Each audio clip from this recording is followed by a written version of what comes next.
Yeah.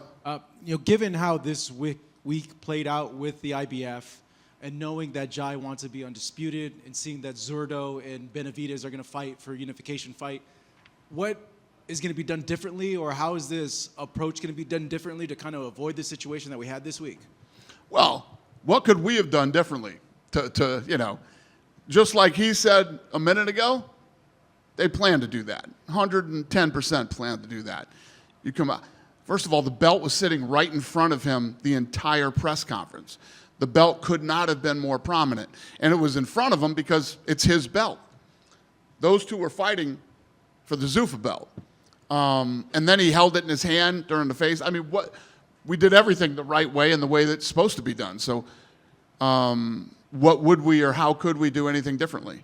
Never disrespected them. I've never said anything about them. And when you think about, the WBC, when he went out on that big tour doing all the media, I'd never said anything about the WBC other than, I wasn't interested in working with the sanctioning bodies. That was it. I never called anybody out specifically or said anything negatively about any of them till about 10 minutes ago when I talked about basically the sport as a whole, and all of these guys are involved in the sport, and they're all rinky dink. Literally every one of these people are the most rinky dink, bottom feeder, low-level people that I have ever,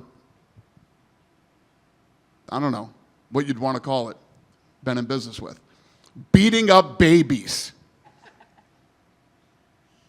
Nothing, no resistance, no competition, bottom feeder bullshit, like showing up and grabbing your what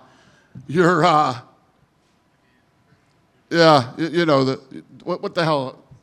Yeah, your per diem check and jumping back on the plane and flying home. It's hilarious. How much was this per diem check? $200. That is, the guy flew here, took $200 and got back on the plane and went back.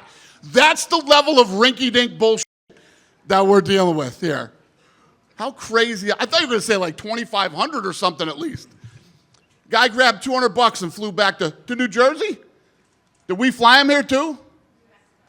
Where? New Mexico? Flew here for $200. Guys, this is the level of things we're dealing with here. Isn't that crazy?